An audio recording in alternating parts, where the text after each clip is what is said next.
Patronus'un birinci bölümüne hepiniz hoş geldiniz arkadaşlar.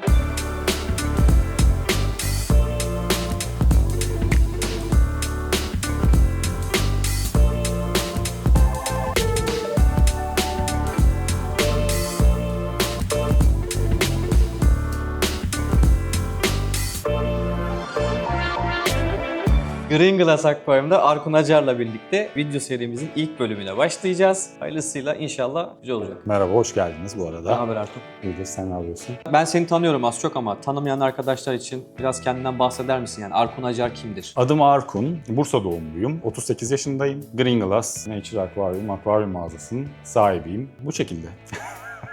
Konuya şuradan girmek istiyorum. Seni şu anki serüvene sürükleyen akvaryum hobisine kaç yaşında nasıl başladın? Ya başlayış hikayen nasıl oldu? Aslında çok geçmişi hatırlamıyorum açıkçası. Yani nasıl birdenbire kendimi bu hobide buldum. Ama şunu net bir şekilde söyleyebilirim ki sadece bu hobi değil, hayvanlarla olan ilişkim çok küçük yaşlarda hep vardı. Sadece akvaryum canlıları değil, bunun dışında kedi, köpek veya diğer canlılar veya doğayla ilgili aslında her şeye karşı bir merakım, bir ilgim vardı. Kendim bildim bileli ilk olarak tabii ki biraz daha böyle elimize alıp sevebileceğimiz işte kedi, köpek, kuşlar, kaplumbağa, işte hamster hepsi var yani. Hepsi var. Hepimizde az çok vardır. Çünkü hayvanseverler aslında birbirimize benziyoruz. Tabii sonra biraz daha ilerleyen yaşlarda yani 15-16 yaşlarda evime ilk akvaryum almaya karar verdiğimde yanlış hatırlamıyorsam bir yaz döneminde, bir yaz tatilinde bir çalıştığım bir yerde bir akvaryum vardı. Orada sanırsam biraz aşılandım. Orada görüyordum, orada bir etkileniyorum. Hoşuma gitmişti. Sonra herhalde ufak çaplı bir şeyle başladığımı hatırlıyorum. Fakat tabii ki asıl aklımda kalan ilk yapmış olduğum bitkili akvaryumdu. Muhtemelen herhalde orada devamında da hep bitkili akvaryumlarla haşır neşir olacağımı anlamıştım. Çünkü Hobinin seni zehirlediğini orada anladın. Evet. Ha, artık bu bana girdi, ben okeyim. evet, o süreçleri bende biraz daha çabuk ilerledi. Yani işte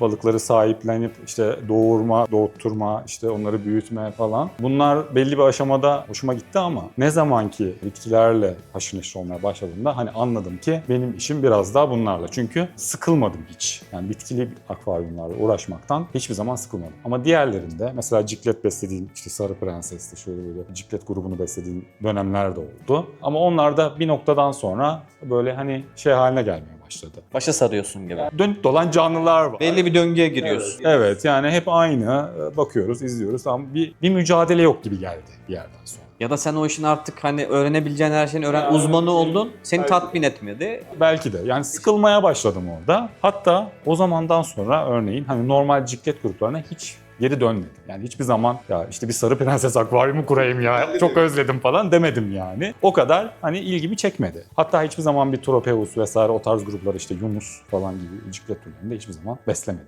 Zevklerimiz aynı o konuda.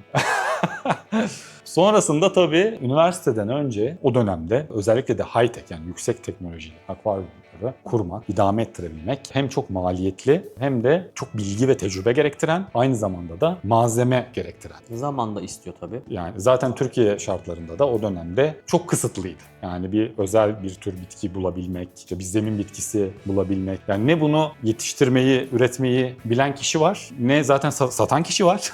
Yine de kanal bulabiliyorsun. İnternet yok ya da yaygın değil. Tek bulduğumuz şey internet üzerindeki o yazdığımız zaman yarışmaların fotoğraflarını görüyoruz. İAP, PLC'ler vesaire işte agalar vesaire onların fotoğraflarını görüyoruz orada ve orada baktığımız zaman o dönemde de çok şaşırıyorduk yani bunlar gerçek olabilir mi? O kadar bize yani çok uzak dünyalardı yani. Ama tabii ki ben o dönemde de bir isteğim vardı. Böyle bir zemin, bir yeşil bir zemin, böyle bir kusursuz bir görüntü. Şekil A1. Bitkilerin olduğu bir ortam. Orada içimi böyle bir cızlatmıştı yani o lise dönemlerinde. Ama tabii ki bana çok uzak olduğunun farkındaydım ben bu tarz akvaryumların. Ne bütçe olarak belki ne bir zaman olarak zaten öğrenciyiz. Şu anda zaten biraz öğrencileri de anlama sebebim o yani. Şu an Türkiye'de her ne kadar şartlar daha olsa da hala yani high-tech bir sistem kurmak maliyetli kolay bir şey değil yani. Özellikle hani profesyonel bir şey olacaksın.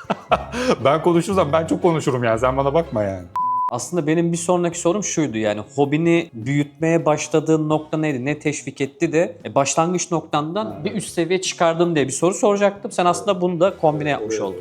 Yani seni aslında başlangıçtan bir adım yukarıya taşıyan şey demin bahsettiğin her şeyi öğrenmiştim ben. Diyorum, yavrulatma, kusturma, Evet. yumurtlatma kesmedi. Bitkiyle tanışınca dedim ki evet bu iş bana göre ya da bu alan daha geniş ve benim keşfedebileceğim bir alan. Bu seni teşvik etti yani. Kesinlikle öyle. Aslında şöyle oldu. Lise bittikten sonra üniversite hayatımda biraz akvaryumdan uzaklaştım. Başka bir şehirde okudum. Ankara'da, Gazi Üniversitesi mezunuyum. Orada okuduğum dönemde akvaryum biraz daha oturaklı, daha böyle ilgi odaklı bir şey olduğu için, yani insanın oturup zaman geçireceği bir hobi olduğu için ve üniversite hayatında biraz daha insan dışa yönelik oluyor. Yani Tabii daha sosyalleşmek istiyorsun. farklı ilgi alanlarımız var. Aynen dışarıdayız. Müzikle falan çok iyiydi. Yani ilgim. Bazı gruplarda falan bas gitar falan çaldığım dönemler. Ben de vokaldi biliyor musun? Önceden o zaman popülerdi bizim rock grubunda. Aynen o tarz şeyler falan da yaptım ama yani o zaman müziğe karşı ilgim hep vardı zaten. Yani o da antiparantez, yani yanında devam eden başka bir hobi. Biraz da ben şunu fark ediyorum. Bir insanın hobisi varsa çok hobisi oluyor. Ya da yani o hobisi olmuyor insan yani. Hani biraz da öyle insanlar var. Benim mesela çok fazla hobim var aslında. Yani çok fazla ilgimi çeken, üzerine böyle düşebileceğim. Ya bir de ben bir şeye girdiğim zaman tam olarak böyle derinlemesine girmekten hoşlanıyorum. Bu da kolay olmuyor tabii ki. Bir de tabii titizliğim var. Böyle bir mükemmelliyetçi bir yapım. Hani olacaksa en iyisi olsun falan gibi. Tabii dönem dönem hayatımda farklı şeyler yaptım ya. Hobi anlamında veya işte doğayla alakalı. Tabii onlarda da böyle çok profesyonel seviyelere hiçbir zaman gelemedik de yani amatör de olsa. Hep doğada bir yere dokunuyordun aslında. Yani evet, yani bir şekilde trekking yapıyordun, doğadaydın. Canlılarla ilgili zaten hani 3 şeyi söylüyorum. Üçünden de çok hoşlanırım. Birincisi mesela işte zaten akvaryumda balık bakımı, canlı bakımı. Bu bir. İkincisi balık tutmak. Yani o da çok ayrı bir keyif. Ne kadar çok kıyamasak da böyle o canlıyı çıkarıp oradan, ama o bekleyiş orada, yani o tırtıklama. Yani insan zamanın nasıl geçtiğini anlamıyor. O da bir bağımlılık bence. Felaket bir bağımlılık. Onu da çok seviyorum. Onu da deneyimledim. Üçüncü olarak da balığı tavada diyelim yani. Eşim en son ne söyledi biliyor musun? Onunla bir video çekmiştik. Akbaristler olarak sizin bir de dedi balık tutma kültürünüz var dedi. Şimdi sen ya benim de hobim deyince o aklıma geldi. Bu örneğin aslında bir kanıtısın. Eşim orada haklı o zaman. Vallahi tebrikler. Akvaryum hobisine bir giriş yaptın. Sonra kendince teşvik bulup seni motive eden bir şey bulup geliştirdin. Şunu sormak istiyorum. Sen akvaryum hobini büyütmek ya da genişletmek istediğin zaman eşin, ailen, arkadaşların yani çevrendeki insanlar seni destekledi mi? Ya da köstek mi oldular? Bunu şu yüzden soruyorum. Genelde evli insanlarda eşler hani buna çok müsaade etmeyebiliyor ev ortamında. Akvaryum sayısını arttırmak gibi. Ya da bekar arkadaşların anneleri, babaları izin vermeyebiliyor. Bir sorun ya da sürtüşme olabiliyor. Sen bu hobini büyütme, genişletme döneminde ne gibi tepkiler aldın? Aslında hikayeye biraz da devam edeyim ben. Bu sorunun da cevabı var içerisinde. Üniversiteye gittiğimde evimdeki akvaryumu odamda malzemeler içerisinde bir köşede atıl durumda bırakıp çıkmıştım. Hatta üniversiteye gittiğimde hiçbir zaman bir akvaryum kurmadım. Her ne kadar içimde kalmış olsa da bir orada kapandı. Araya işte iş hayatının oturtturulmasında evlendim. Sonrasında tabii ki eşim tabii bizim evimize gidiyor vesaire derken bu akvaryum bir ortaya çıktı. Baba evindeki akvaryum eşim tarafından görüldü. Ben diyorum ki bak bunu hiç şey yapma. Bak kaşınma. Aynen yani. Dedi ki bunu kuralım dedi. Yani alalım bak ne güzel akvaryumum var. Eve götürelim, evde kuralım. Onun da ilgisi var o zaman bir şekilde. Ne bileyim artık oradan Allah tarafından mıdır nedir bilmiyorum yani. Bir işaret, bir sinyal. Evet öyle bir onu bir kuralım. Varmış madem akvaryumu şey yapalım falan filan dedi. İyi dedim ben de. Aslında en son akvaryumdan önceki son hayvanım artık bir kuştu yani. Tabii eşim de seviyoruz tabii kuşu. O kuşla bir şeyimiz oldu. Muhabbet kuşuydu. Bir kaçma olayı oldu orada. Yani biraz etkilendi falan. Sonra onun yerine işte hemen bir papağan gibi bir şeye yöneldim. Orada gene bir hala devam ediyor. Sonra bir hortladı yani bu hobi ister istemez. Başlayınca yenge bir hoplattı ama yani bu hortlamaktan kendisi çok memnun kalmadı diyebilirim yani. Karıcığım selamlar, sen de beni böyle hoplatabilirsin. Ben tabii ki işin içine girince tabii benim o geçmişte yapamadığım high-tech seviyeleri, yoğun bitki, kırmızı bitkiler, işte bitkilerin farklı tonları, zemin bitkileri. Ben bir şekilde derya deniz bu işlere bir giriştim. İşin içerisinde de var bu. Hatta iş yerinde falan biraz uyarıldım yani bununla ilgili. Forumlardayım falan sürekli. İşte o dönem Akvaryum.com'a falan sürekli giriyorum. Oradayım. Akvaryum.com'a zaten artık kendimi bildim bileli oradayım yani. 15 yaşında yazdığım şeyler var. Utanıyorum artık. Geçen gün biri görmüş beni orada. Hani Arkum diye yazıyor şimdi benim ismim. Ben bir dahakine dikkat edeceğim. Hiç dikkat etmedim. Şimdi benim orada ismim var, yazdığım şeyler var falan ama çok aşırı amatör yani. Çünkü yaşım küçük yani o yaşta. Lepistesim doğurur mu falan gibi şeyler var. Hani o kadar değil belki ama. Lepistesim ne zaman doğurur? Acil. Eşimle birlikte sonrasında bu akvaryum kurulunca tabii ki ben de bu işin içerisine girince her hobicide olduğu gibi bir şeylerimiz depreşiyor böyle. Bunu nasıl yaparız? Do it yourself'ler. Aynen öyle. Işığımı yapayım ben. O olmadan olur mu acaba? Mayalı sistem yapalım. İşte sıvı gübre yapayım. Hep bir şeyler yapıyoruz. LED falan yapıyoruz işte. Tık tık tık. Lehim. Power ledler diyor. Yok ondan bu kadarmış, şundan bu kadarmış. Öyle bir mücadeleye başladık. Eşim de tabii bunlara kalıyor. Aslında eşimi artık böyle bir sıkıntıya sokmaya başladığı an benim fazlaca bununla ilgileniyor olmam. Yani ilk zamanlar yarım saat, bir saatken sonra sürekli işin içindeyiz yani. Odadan çıkmıyoruz, kendimizi böyle kaptırıyoruz. Ve böyle olunca da tabii ki tüm eşlerde olduğu gibi. Ancak şöyle bir durum olabilir. Eşiniz de sizin kadar bununla ilgili. Bu tarz örnekler de var. Beraber akvaryum kuruyorlar. Hani böyle bir set yapıp 2 tane kendine yapıp ikisine eşi yapıyor. Kadınların içerisinde aslında erkeklerde de var bu durum. Gizli bir şey ortaya çıkabiliyor. Mesela buraya gelen işte müşterilerimde yaşıyorum ben bunu. Oğlu veya kendi kızı veya bir çocuğu için gelip sırf o istedi diye bir balık alıp veya bir akvaryum alıp birdenbire ondan çok daha fazla ilgilenmeye başlayan kişiler.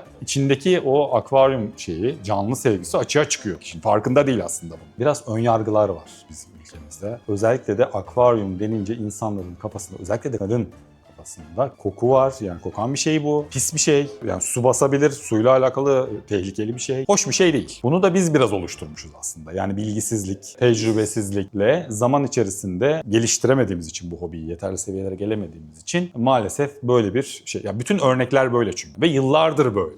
Belki yani son 30-40 seneden beri hep böyle. Yani bir ortam. Yani akvaryum pis, bakımsız, kötü kokan. Halbuki yani burada mesela koku Sıfır. Sıfır. Aynı şeyi ben eşime sordum. O videoyu izledim bilmiyorum ama eşime şunu sordum. Bizim evimizde 9 tane faal akvaryum var şu. Ve yazın buhar camı da kullanmıyoruz. Su da buharlaşıyor yani. Her hafta atıyorum 3 litre 5 litre su buharlaşıyor. Evde koku var mı? Rutubet var mı? Yok. Bunun nedeni de senin düzgün bakım yapıyor olman. Akvaryumlarla ilgilenmen, ben diyor herhangi bir problem yaşamıyorum. Dediğin gibi hani ilgilenmiyorsan ya da onların bildiği örnekler ilgilenmemiş, araştırmamış, kaba düzen gitmiş. Kurbağa derisi gibi evin içinde. Aynen öyle. Hal öyle olunca tabii böyle bir ön yargı var. Yani bizim gibi hani bu tarz mağazaların gelişmesiyle, oluşmasıyla bu ön yargıların kırılacağını ben düşünüyorum. A few moments later. Yengeyi nasıl ikna ettin? Hobiyi büyütmek için. Aslında şimdi bizde şöyle bir durum oldu.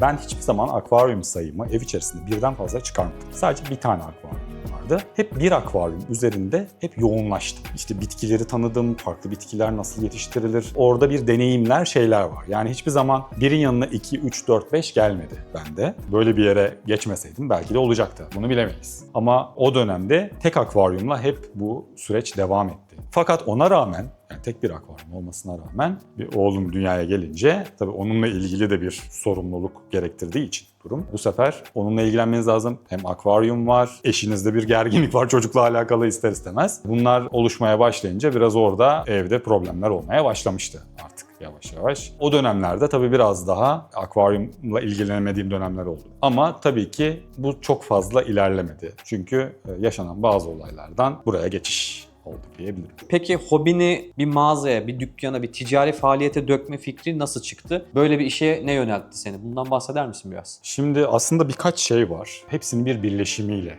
böyle bir duruma yöneldim ben. Bizim hayatımızda ailelerimiz tarafından biz hep bir yerlerde çalışmak için eğitildik. O şekilde yetiştiriliyoruz. Oku, bir an önce işe atıl, askerliğini yap, evlen. Askerliğini yap, evlen. Bir kendi işini kur, başarırsın, bunu becerebilirsin, burada para kazanabilirsin. Değil de bir yerlerde çalış, işte maaşın belli olsun. SSK'n olsun. Aynen gibi. SSK çok önemli. Bunlar çok önemli. Bizim ailelerimiz, o nesil bunlarla herhalde muhtemelen problemler yaşadıkları için o dönemde bizi bu şekilde yetiştirdiler ve bizim aklımız hep böyle çalışıyor. Aslında hal böyle olunca da bu tarz meslekler biraz açıkta kalmaya başlıyor yavaş yavaş. Çünkü herkes üniversite mezunu oluyor, bir yerlerde çalışmaya başlıyor, beyaz yakalılar grubuna dahil oluyor. Hani Bursa'da da zaten. Fakat bende tabii ki bu durum nasıl ilerledi? Birinci sebepten bahsedecek olursam hızlıca. Çalıştığım yerde, Bursa'da büyük bir fabrikada proje mühendisliği yaptım uzun bir süre. Aslen teknik öğretmenim. Fakat bizim atamalarımız çok sınırlı olduğu için genellikle makine mühendisleriyle beraber o pozisyonlarda, onların pozisyonlarında fabrikalarda iş imkanları bulabiliyoruz. Bursa'nın yani büyük fabrikalarından da biri, sayılı fabrikalarından bir yan sanayi firmasında yaklaşık bir 7-8 yıl kadar kariyer odaklı bir pozisyonda çalıştım. Bu çalışmada tabii ki yani yurt dışına falan da gittiğim oldu. Yani seyahat odaklı da bir çalışmaydı. Fakat işin sonunda yani bir 7-8 yıllık tecrübenin sonunda, ki onun öncesi de var tabii ki, başka yerlerde de çalıştım. Biraz artık yorulmaya başlamıştım. Beni yoran şeylerden biri rutin hayat. Yani sabah erkenden 8'de kalkıp bir yere yetişmeye çalışıyoruz, yoğun trafiğe giriyoruz. Sonrasında akşam belli saatlerde çıkıyoruz. Bazen mesailerimiz oluyor veya hafta sonları çalışıyoruz. Aslında çalışmak mesele değil ama acaba bu yaptığımız işlerde değer görüyor muyuz? Asıl mesele bu. Veya tatmin olabiliyor muyuz? Mutlu muyuz? Yoksa bu ortamda hep bir şeylere mi koşturuyoruz? İş yapmaktan ziyade ast-üst ilişkisi, bir rekabet ortamı. Yani böyle bir ortamdayız. İş yapmanın dışına birçok şey çıkıyor ve bu da insanı yoğun bir şekilde strese sokuyor. Çünkü insan o yola çıktığı zaman orada kendini kaybediyor. O koşturmacı, o telaş zaten senin o Yani. yorgunluğunu ya da bir şeye vakit ayıramadığın hissini köreltiyor. Evet. Sen bunu inzivaya çekilmeden anlayamıyorsun zaten. O temponun içerisinde idrak edemiyorsun. Ama içten içe de bu böyle ne kadar devam edecek diye bir de kafamda bir şeyde bulunuyordu. En kötüsü de yaptığınız çalışmaların sonunda eğer bir değer görmüyorsanız veya kendinizi, yani insan ister istemez bir işte çalışıyorsa orada bir değer görmek istiyor değil mi? Hem maddi hem manevi olarak bir iş yapıyorsanız orada bir değerinizin bilinmesi. Özellikle de titizleniyorsanız bunu hissetmek istiyorsunuz. Bunu da hissedemiyorsanız eğer işte orada acaba ben boşuna mı çalışıyorum? Bu kadar emek veriyorum ama ne için? Kim için? Birilerinin cebini mi dolduruyoruz yoksa gibi. Ben bunları hissetmeye başladım. Yani ben artık değerli olmadığımı, her an vazgeçilebilir biri olduğumu hissetmeye başladım. Hayata bir kez geliyoruz. Böyle mi? Yani benim hayatım bu mu? Yani gideceğim, geleceğim, koşturacağım işte kariyer için. İşin sonunda ne olacağım? Müdür mü olacağım? Müdür olsam ne olacak? Gene aynı şey. Yani değişen bir şey yok. Tüm bunların içerisinde böyle bir mücadelede devam ederken bir gün bir hastalıkla karşılaştım. Çok tesadüfen fark ettim bunu ve bu hastalığı da kesinlikle ben tamamen stresle ilişkili olduğunu düşündüm. Başınıza böyle bir hastalık geldiği zaman o noktada birdenbire hayat duruyor. O durduğu anda diyorsunuz ki hiçbir şeyin anlamı kalmamış. Yani ne kariyerinizin bir anlamı var, ne insanların sizin hakkınızda düşündüğünün bir anlamı var. Hiçbir şeyin anlamı yok. Yani öyle bir duruma geldim. Belki normal şartlarda olsaydı asla bu duruma gelemezdim. Ne demek ya, o kadar tecrübem var benim. Hani nasıl bırakıp da böyle bambaşka bir iş yapacağım gibi bir şey asla düşünemezdim. Ama o hastalık ve o hastalıkla olan mücadele ve yaşadığım zor zamanların sonrasında dedim ki ben artık hayatımı kendim için yaşamak istiyorum. Kariyer için değil veya çok para kazanmak için değil. Burada bu kararı almak kolay bir şey değil. Çok zor bir karar bu. Çünkü yıllarınızı vermişsiniz yani. Okumuşsunuz bir meslek edinebilmek için. Birçok tecrübe kazanabilmek için yıllarca çalışmışsınız. Ondan sonra işi gücü bırakıp hiç tecrübenizin olmadığı bambaşka bir sektörde bir işe giriyorsunuz. Düşün yani. Ki onda da olup olmayacağınızın da, yani tutup tutmayacağının da bu işin garantisi yok. Burada tek düşündüğüm şey, ben bunu deneyeceğim. Olsun ya da olmasın. Ama işin sonunda ben bunu denedim, oldu ya da olmadı demek istedim. İyi ki de denemişsin. Müşteri gözüyle, bir arkadaş gözüyle ya da hobiye seni dışarıdan izleyen ya da gören biri olarak söylüyorum. İyi ki de denemişsin. Ben seni naçizane tebrik ediyorum, yani gayet güzel bir iş başardığını düşünüyorum ben seni. Teşekkür ederim. Teşekkürler. Yani uğraşıyoruz hala, bakalım. Tamam, ben böyle bir iş yapacağım dediğin süreçte adımını atarken en çok hangi konuda zorlandın? Aslında en zorlandığım şey şu oldu benim. Karar vermekte zorlandım ilk başta. Bu işi yapacak mıyım? Yapacaksam nasıl yapacağım? Nereden başlamalıyım? Birçok şey var. Tecrübem yok ve çevremde kimse yok. Yani müsait olsun olmasın kimse yok. Müsait olan zaten kimse yok. Herkes çalışıyor. Herkes içinde gücünde. Bilgisi olan kimse yok. Her şey benim. Benden başka hiçbir şey yok. Bu yolda ben kendi başıma devam edeceğimi biliyorum. Kimseden bir şeyim yok. Tabii ki de insanları ne kadar zorlarsanız o kadar bilgi veya şey alıyorsunuz. Bugün mesela bir öğrenci-öğretmen ilişkisi gibi düşünürsek. Hani siz bir öğrencisiniz, ben bir öğretmenim atıyorum. Siz bana soru sormazsanız ne kadar destek olabilirim ki? Öyle değil mi? Siz beni ne kadar zorlarsanız o kadar çok bilgi alabilirsiniz. İşte ben de biraz böyle başladım. Ben bir öğrenciyim. Birçok öğretmen var etrafımda. Bir hobici bile benim için bir öğretmen o anda. Ben ona bile soruyorum veya işte başka mağazalı olan kişilere yaklaşıyorum, soruyorum. Diyorum ki bu böyle. Kimisi cevap veriyor, kimi vermiyor. Kimi çok ılımlı, çok güzel yaklaşanlar oldu. Yani bu noktada Ankara'da NK Aqua Studio Nevzat kardeşim var. O yani şu an bunu söylerken bile duygulanıyorum. Çok desteği oldu gerçekten. Çünkü uzaktan bile olsa yani bir insana bu kadar destek verebilmek kolay bir şey değil. Ama sağ olsun kendisi çok yardımcı oldu. Nevzat. Sonrasında Serkan Bey var yine Adist. Sağ olsun, ondan da çok destek aldım. aldım. Aquaruby var. O da ilerleyen süreçlerde onlar da bana çok destek oldular. İşte Antalya'da Nuri Bey var. Onunla da dönem dönem görüştüğümüz oldu. Evet, Attalos'la. Ama dediğim gibi bu sizin elinizde olan bir şey. Sadece bir şey sormak değil. Adamın çektiği bir videodan bile durduruyordum. Bakıyordum mesela rafına neler koymuş. Ben de ne yaptım biliyor musun geçen gün? Bir set yapıyorum kafamda. Akvaryum setlerin üstünde cam ve üst raf arasında bir boşluk var ya. Evet. Ne kadar dar yaparsan raf sayını fazla yapabilirsin. Yani ne yaparsın? 3 değil de 4 raf yapabilirsin. Ama bu sefer senin buraya soktuğun maşrapa ya da kepçe payın var ya.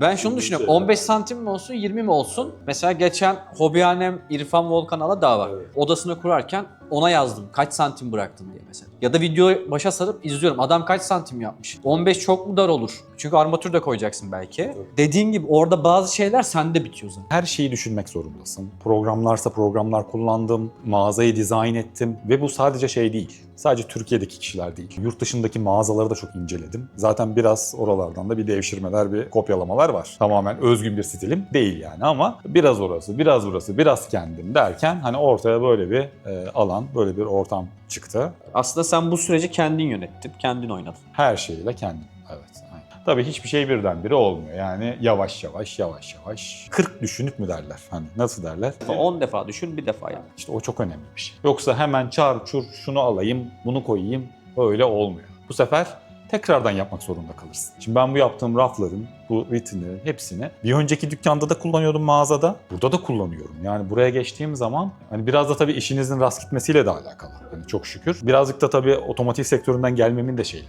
Elimin altında hani 5S'tir, şudur budur. Attığınız adımı bile düşünmeniz gerekiyor burada. Çünkü tek başınızsınız ve birçok iş var yani. Green Glass adı nereden geliyor? Çok güzel bir soru.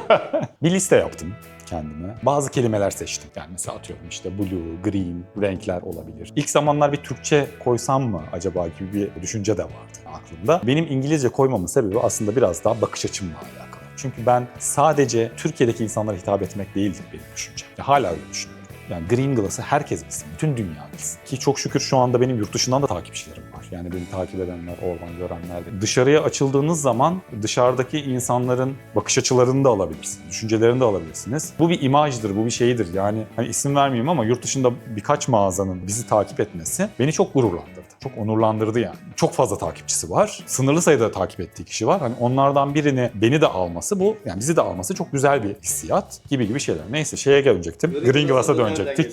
Kelimeler yazdım İngilizce ağırlıklı olarak. İşte feel yazdım, nature yazdık. Sonra ikinci bir kelime. Sonra bu iki kelimeyi bir araya getirmeye çalıştık. Birkaç tane sonra böyle iki kelimeli şey bulduk, isim. İşte atıyorum from the life, nature life gibi. Belki böyle, yani çok hatırlayamıyorum şu anda ama o aralarında olanlardan çok fazla böyle bilinmeyen kelimeler var. Sonuçta burası bir Türkiye'de olan bir yer. Biraz basit kelimeler olmalı. Okunduğu gibi de söylenmeli ve kulağa hoş gelmeli. Kelimeleri insanlar biliyor olmalı az çok. Ve Green Glass'ta böyle yeşili, yani bitkilerle alakalı olduğu için hem yeşili hem de işte cam ve akvaryum birlikte söylendiğinde hoş bir söylemin olması tercih etmemin sebebi oldu. Güzel de bununla ilgili yorumlar geldi. Şimdi Green Glass'ın isminden bahsetmişken bir de mağazadan bahsedelim. Green Glass'ın ürün yelpazesi daha çok hangi kitleye hitap ediyor? Ürün yelpazen daha çok ne üzerine? Yani canlı üstüne mi, bitki üstüne mi, hepsini mi kapsıyor? Aslında mağazanın tabii ki bir konsepti var. Bu aslında biraz daha yurt dışındaki birkaç mağazanın konseptine de benziyor. Bir konsept olmalı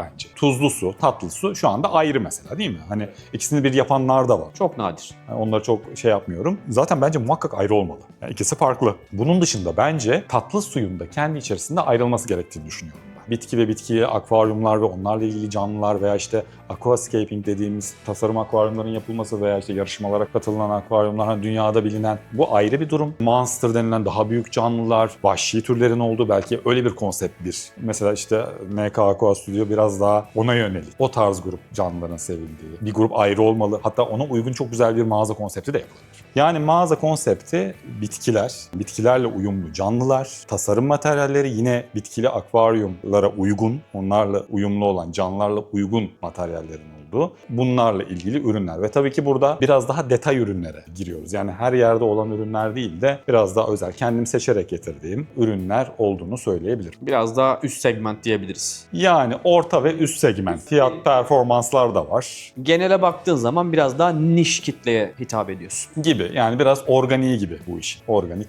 satıcısı gibiyiz. Green Glass'ı açtın, tabelanı dükkana astın, kurdeleyi kestin, açılışın heyecanı gitti. O günün heyecanını sormayacağım ama sen dükkanda yalnız başına kaldın. Kapıdan ilk müşterin girdiği zaman ne hissettin? Ya da hatırlıyor musun? Ne almıştı, ne kadar para kazanmıştı, o anki hislerin neydi? Güzel bir soru ama benim sürecim öyle ilerlemedi. Bütün mağazayı düzdüm. Her şey yerinde tıkır tıkır. Bütün akvaryumlar gelmiş, bütün balıklar dolu. Kapıda bir sürü insan var. Kurdeleler kesiliyor.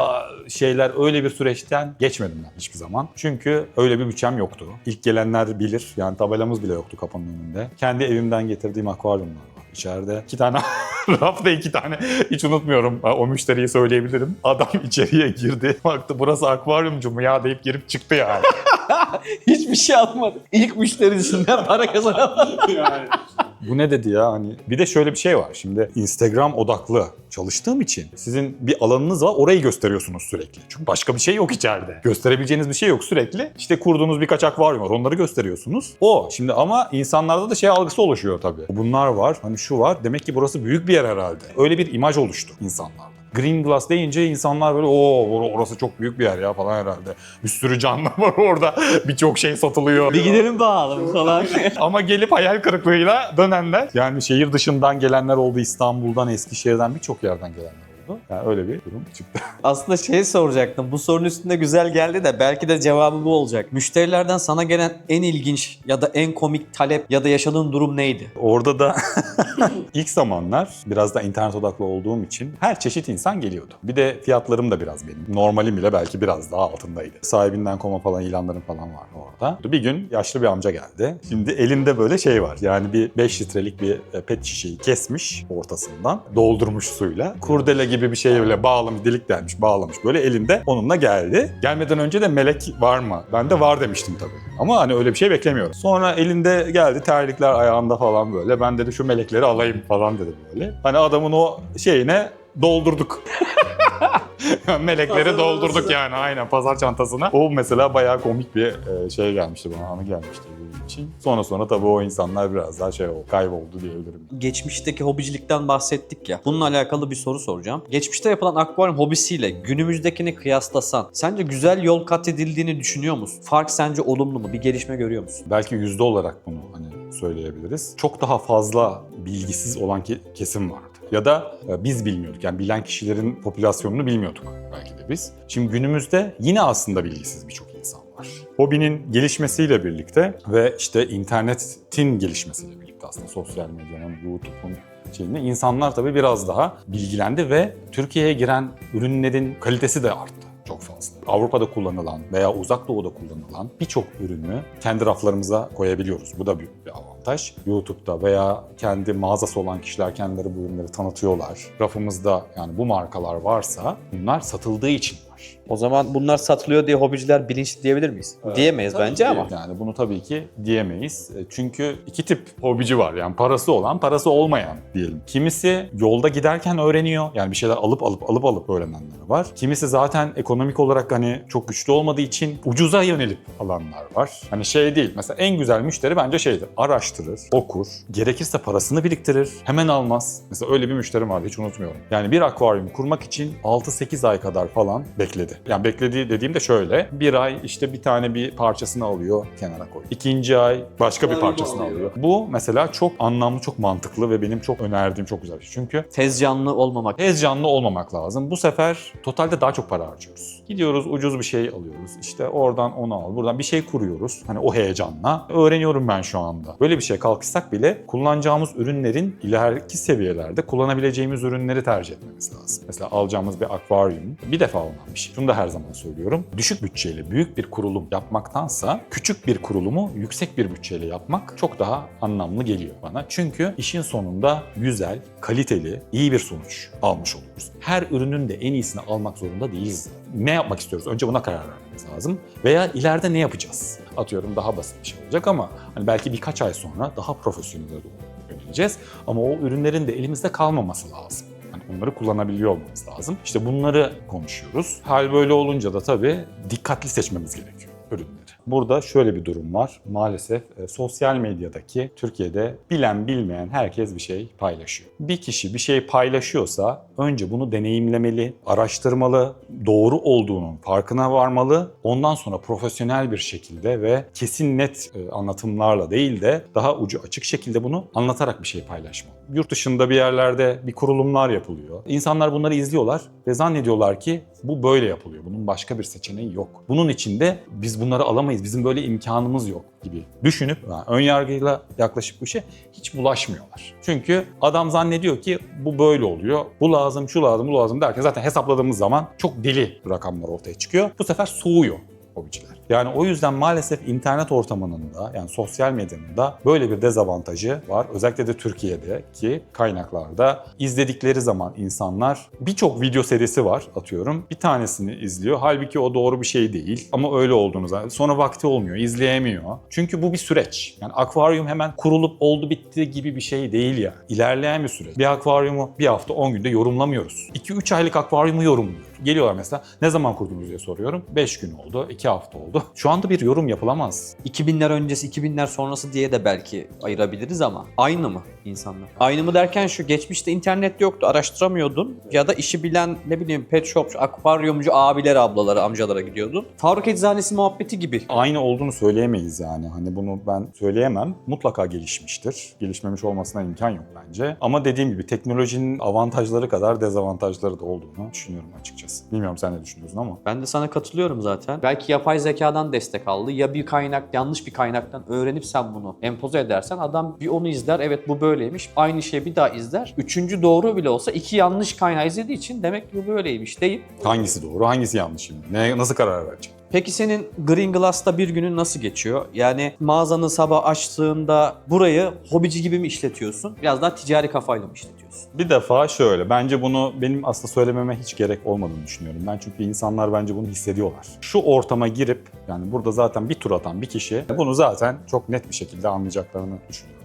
Yani burayı aslında zaten kurma sebebim benim yıllar önce, yani 10-15 yıl önce olmasını istediğim, yani keşke böyle yani bu tarz yerler olsaydı da gidip faydalansaydık demek istediğim yer konseptinde bir yer aslında oluşturdum. Yani insanlar buraya gelsinler, örnek çalışmaları görsünler, kendileri bir şeyler yapsınlar, sorsunlar. Bu nasıl oluyor, bu ne işe yarıyor? Keşke olsaydı bu tarz yerler, gitseydik, sorsaydık, görseydik. Dediğim gibi yoktu çünkü. Yani olmadığı için ne yapıyorduk? Arıyorduk. Yani benim hiç unutmuyorum. Bizde de bir hobici bir abim vardı. Şevket abi. Kendisine çok aradım. High-tech güzel bir akvaryumu vardı. Hatta Telegram'da falan bir grubumuz vardı. Orada konuşuyorduk çok fazla. Çevremde bulamadığım için farklı şehirlerde, farklı yerlerdeki insanlarla iletişime geçip onlara soruyordum. Yani o kadar zor bir dönemdeydi. Şimdi ise yani buradayız ve ben hani hemen hemen herkese yardımcı olmaya çalışıyorum yani. Green Glass'ın ve Arku'nun sosyal medya hesaplarında videonun açıklama kısmına yazacağım. Siz de oradan ürünleri ve çalışmalarını inceleyebilirsiniz. Yine dediğinle bağlantılı bak, soruları çok güzel hazırladın.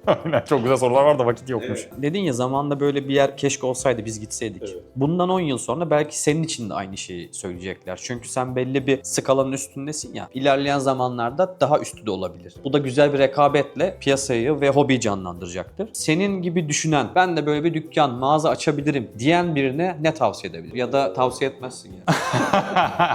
Neden tavsiye etmeyeyim? Tabii ki de ederim. Yani keşke daha iyilerini yapabilse insanlar, yapsınlar zaten. Neden yapmasınlar? Hobi gelişsin, daha iyi seviyelere ulaşsın. Çünkü biz birlikte varız yani. Hani bugün bu ürünleri temin edebiliyorsak, yani bunlar da aynı zamanda mağazası olan yerler yani. Onlar sayesinde biz bu ürünleri temin ettik. Düşman gibi görmemek lazım bu kişileri. Tabii ki de bir rekabet ortamı var. Hani ben burada iyi olan kazansın diyorum. Ama herkesin tarzı, stili farklı. Ben kendi alanımda en iyisi olmaya çalışıyorum. Yani en iyi yapmaya çalışıyorum işimi. Bir hırsım yok yani. Öyle bir hırs yok. O zaman şunu mu çıkartmalıyım? Yani böyle bir fikri olan biri kuracağı işi en iyi seviyede düşünüp kendi nişi üzerine yoğunlaşsın. Uzman olduğu konu. Evet, bunu tavsiye edebilirim. Neyi çok seviyor ve neyden hiç sıkılmayacaksa. Ben mesela şu an 3 yıl geçti süreçte hala heyecanlıyım. Aklımda birçok çalışma var. Birçok tasarım düşüncesi var. Hala aklıma geliyor. Hatta ben dükkana geldiğimde şurada hala tasarım yapıyordu. Onu da hemen buraya koyayım. Ya şimdi herkesin tabii tasarım şeyi de farklı. Yani herkes bu tarz tasarımlardan hoşlanmayabilir. Kimisi diyor mesela ben ev görmek istemiyorum. Ya ev saçma diye düşünenler olur. Bana da çok huzur verici ve samimi geliyor yani. Ben de yani böyle bir doğadaki bir görüntüyü uyarlamak hoşuma gidiyor. Avrupa'da falan pek bu tarz çalışmalar yok. Daha ziyade böyle onlar hani daha doğal böyle görünümler oluşturmak. Dutch style tarzı çok çalışma var. İşte Hollanda stili var, işte Brezilya stili denilen yani birçok farklı stil var. En saçma bulduğun stil hangisi? Benim bir tane vardı. Acaba onu mu söyleyeceksin diye. En saçma bulduğum stilimi düşünüyorum. Iwagumi mi yoksa? Senin de mi? Yok değil ya. Iwagumi'de de aslında bir şey var. Yani böyle bir huzur veriyor aslında insana. Bir sadelik. Ben bunu kendi açımdan söylüyorum. Bana hitap etmiyor. Bana şu hitap ediyor mesela. Yani şimdi mesela Iwagumi'de Türkiye'de biraz şey oldu böyle. 2 taş koyalım. Biri o tarafa bakıyor, biri buraya bakıyor. Ya standart yani. Evimizi Feng Shui'ye göre dizayn ediyoruz.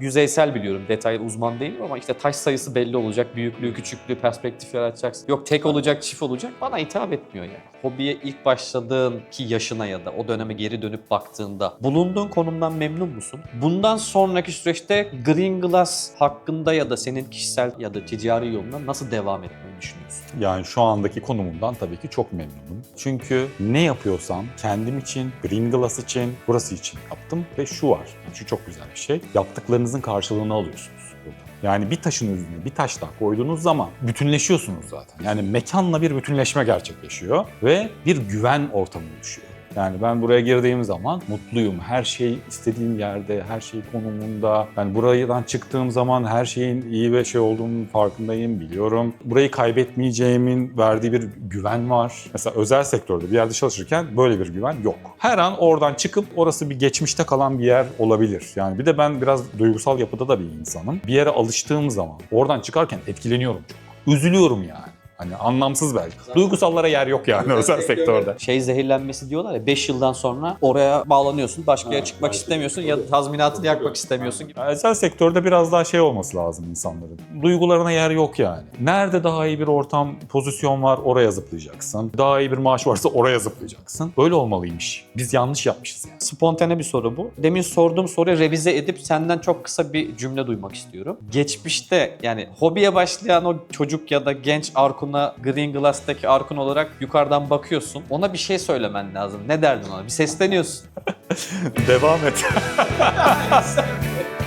Evet, bu da Patronus serisinin imza sorusu olacak. Final sorusu. Bunu ilerleyen dönemlerde misafirliğine gittiğim ya da bana konuk olan arkadaşlara da soracağım. Harry Potter ve Wizard World dünyasını biliyorsundur diye düşünüyorum. Evet, biliyorum. Harry Potter olarak, film olarak kısıtlamayacağım ama hani Wizard World dediğin zaman biraz daha geniş bir şeye hitap ediyor. Wizard World dünyasında bir karakter olsaydın, senin Patronus'un hangi akvaryum canlısı olur? Güzel bir soru. Ben barb türlerinden Denisoni, Denis's Barb'ı demek istiyorum burada. Çünkü bu canlı oldukça büyük boyutlara ulaşmasına rağmen hem sürü türü yani birlikte çok güzel bir uyum içinde büyük boyuta ulaşmasına rağmen de oldukça uysal. Çok kendime yakın buluyorum. Çok seviyorum bu canlıyı ve boyutu büyüdükçe de gerçek renklerini, çarpıcı görüntüsünü ortaya koyuyor. Bu yüzden bu canlıyı tercih ettim. Green Glass'a gelmeden önce sosyal medyada biraz araştırma yaptım. Özellikle Google yorumlarını inceledim ve o kadar aşağı indim ki 4 puan dahi görmedim. Herkes 5 vermiş abi. Bu konuda da harbiden seni tebrik ediyorum. Ortalamana bir bakayım dedim 5 puan. Ulan ne mutlaka bir kötü yorum vardır. İn baba in baba in. 4 yıldız veren olmamış. Herkes 5 yıldız memnun yani. O yüzden seni de tebrik ederim. Buna ek olarak hani müşterilerden hiç olumsuz dönüş alıyor musun? Her insanı memnun edemezsin ama bu puanlamalar doğru mu yani? Harbiden herkes memnun mu ya da ne sıklıkla kötü geri bildirim alıyorsun? Şöyle söyleyebilirim yani bir %90, %95'lik bir olumlu bir dönüş var. Mutlaka ya anlaşamadığımız yani bazen iletişim. Bu konuda karşı tarafı da suçlamıyorum yani. Hani çünkü herkes herkesle anlaşacak diye bir durum yok. Ben sadece Bursa içi değil yani Türkiye'nin her yerinden insanlarla görüşüyorum. Sizin burada normal söylediğiniz bir kelime karşı tarafta başka bir şehirde abes çok hoş olmayan şekilde de karşılanabilir. Anlaşmazlıklar olabilir yani birçok şey olabilir. Ama bunları da normal karşılıyoruz aslında. Tabii yani %95 dediğin çok güzel bir oran. Yani evet, yaşanan bazı durumlar, örneğin işte burada girmek, ya pazarlık mevzuları mesela, hani çok ısrarcı bir şekilde fiyatları düşürmeye çalışan, bunlarla ilgili bazı olumsuz durumlar var. Yani ürün satışı gerçekleştiği halde ürünü iptal ettiğimiz durumlar oldu, o kadar. Bizde ne olur? Fiş fatura almasak. Çünkü bazı insanlar sizin sınırlarınızı da zorluyor artık. Bir şeyi satmak istemiyorsunuz yani, o kadar. Yani o seviyeye geliyor. Veya göndermek veya vermek istemediğiniz durumlar olabiliyor. Zaten Google haritalara birileri olumsuz bir şeyler yazıyorsa bence zaten totalde minimum bir %30'luk bir kesim muhtemelen olumsuzdur yani mağazaya gelen kişilerde. Olumsuzluklar vardır ki onların içinden yazmıştırlar diye düşünüyorum ben. Bu oran ne kadar çok azsa zaten oraya bir kişinin bir şey yazma ihtimali de o kadar düşüyor. Bazen bizim de taleplerimiz oldu. Hani yorum yazabilir misiniz? Çünkü oraya yazılan yorumlar mutlaka Tabii artık sosyal medyada yürüyor çok işler. insanlar görüyorlar oraya. Çünkü orada her zaman gerçek kişilere ait yorumlar var yani. Bu da tabii insanlara güven veriyor. İşin sonunda bizim güzel geçen, olumlu geçen şeyler. Hani böyle bir talebimiz de olabiliyor. Hani oraya bir yorum yazabilirseniz memnun kalırız diyoruz. Buradan da daha önce Bursa'da ya da diğer şehirlerden gelen ve Green Glass'tan alışveriş yapan arkadaşlar varsa değerlendirmelerini ve yorumlarını Google üzerinden Green Glass için yorum ve puanlama yapabilirler arkadaşlar. gerçekten hani alışveriş yapmış, deneyim yapmış kişiler tabii. Yani öyle X kişiler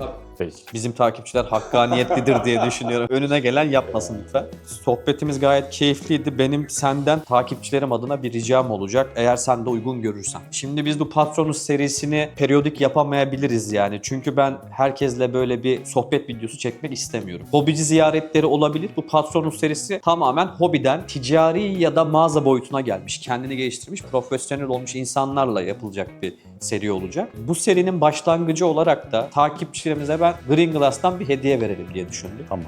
Bu hediyenin kişi sayısı ya da neyi hediye vereceği sana bağlı. Ürün olabilir, canlı olabilir, bitki olabilir, bir kişi olabilir, 3-5 kişi olabilir. O sana kalmış. İstersen öyle bir güzellik yapabiliriz. Tabii olur. Neden olmasın? Yapabiliriz tabii. Bitki olabilir. Bir malzeme, bir şey olabilir belki bir. Şöyle yapalım. 3 kişi belirleyelim. Bir kişiye bitki diyoruz. Sürpriz. Bir kişiye bir malzeme, ekipman. Tamam o da okey. Bir kişiye de karides gönderecek Arkun. Sayısı sana kalmış. Bu videonun altına Green Glass yazıyorsunuz. 1 Ekim'de bir çekiliş yapayım. Bunu da canlı olarak paylaşırım. Bu 3 arkadaşımıza Green Glass'tan da naçizane bir hediye vermiş olalım. Umarım sizin de işinize yarar. Bu arada Green Glass'ın ve Arkun'un sosyal medya hesaplarını sahibinden linkini aşağı koyacağım. Onu da desteklerseniz sosyal medyada Instagram üzerinden seviniriz. Ben geldiğim için çok mutlu oldum Ark. Gerçekten keyifli ve bana ve takipçilerimize güzel şeyler kattığını düşünüyorum. Seni de bu yolculuğunda tebrik ederim. Teşekkür ederim. Çok sağ ol. Teşekkürler. Yine bekleriz. O zaman Patronus'un 2. bölümünde görüşmek üzere. Hoşça kalın.